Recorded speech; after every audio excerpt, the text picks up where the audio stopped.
آج ہم بات کریں گے ہسٹیریا کے بارے میں، یا جس کو ہم اردو میں جو باؤ گولا بھی کہتے ہیں۔ حلق میں گولے کا احساس ہوتا ہے اور اس کے بعد اس کے ساتھ یوٹرس کے بھی کچھ ایشوز ہوتے ہیں۔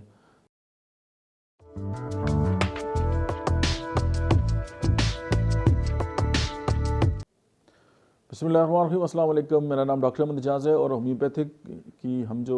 نے سلسلہ سٹارٹ کیا ہے، بایو کیمک جو میڈیسن ہے ان کے سلسلے میں جو کمبینیشن ابھی ہم جو کمپلیکس ریمیڈیز ہیں ان کو ہم بنا کے جو ہیں وہ اپنے جو ہومیوپیتھک ڈاکٹرز ہیں اور جو نئے ہمارے کولیگ ہیں ان کو بتا رہے ہیں۔ آج ہم بات کریں گے ہسٹیریا کے بارے میں، یا جس کو ہم اردو میں جو باؤ گولا بھی کہتے ہیں۔ حلق میں گولے کا احساس ہوتا ہے اور اس کے بعد اس کے ساتھ یوٹرس کے بھی کچھ ایشوز ہوتے ہیں، تو انسان جو ہے اس کو سم ٹائم فٹس بھی پڑتے ہیں، ہاتھ پاؤں موڑ جاتے ہیں اور اس طرح کی بہت ساری سمٹمز ہیں۔ تو بایو کیمک میں ایسی کون سی میڈیسن ہے کہ جو اس طرح کی جو ایشوز ہیں ان کو ایڈریس کر سکتی ہیں؟ سب سے پہلے کالی فاس ہے، اور آپ تمام دوست جانتے ہیں کہ کالی فاس جو ہے وہ اعصابی جو ایشوز ہیں، جو اعصابی نظام ہے اس کو سپورٹو جو ہے وہ تھراپی کے طور پہ یہاں پہ کام کرتی ہے، اور اس کو سپورٹ دینے کے طور پہ، چاہے وہ یہاں پہ انزائٹی ہے، چاہے یہاں پہ ڈپریشن ہے، چاہے یہاں پہ اس کی کوئی بھی ریزن ہے، یا اعصابی طور پہ ویکنس ہے، کمزوری آ گئی ہے، تو اعصاب کے ساتھ جب بھی کوئی ایشو آئے گا تو بایو کیمک کی جو میڈیسن سب سے پہلے آپ کے ذہن میں آنی چاہیے وہ ہے کالی فاس۔ سیکنڈ میڈیسن ہے نیٹرم میوراٹیکم۔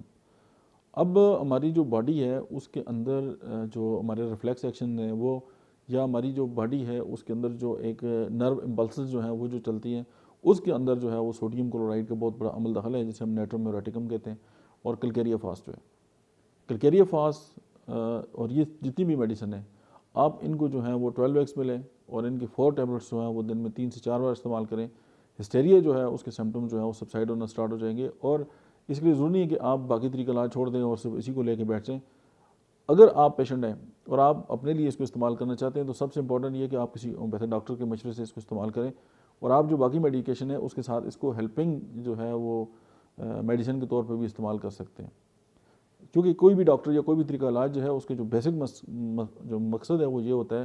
کہ جو دکھی انسانیت ہے، یا کوئی پیشنٹ ہے یا کوئی انسان ہے جو اس کی زندگی میں کوئی پرابلم ہے اس کو دور کرنا ہوتا ہے، نہ کہ ایک دوسرے سے مقابلہ جو کرنا۔ تو مجھے یقین ہے کہ ہسٹیریا کی جو پیشنٹس ہیں وہ آپ کے بہت حد تک اس فارمولیشن کے بعد ٹھیک ہونا سٹارٹ ہو جائیں گے۔ Thank you very much.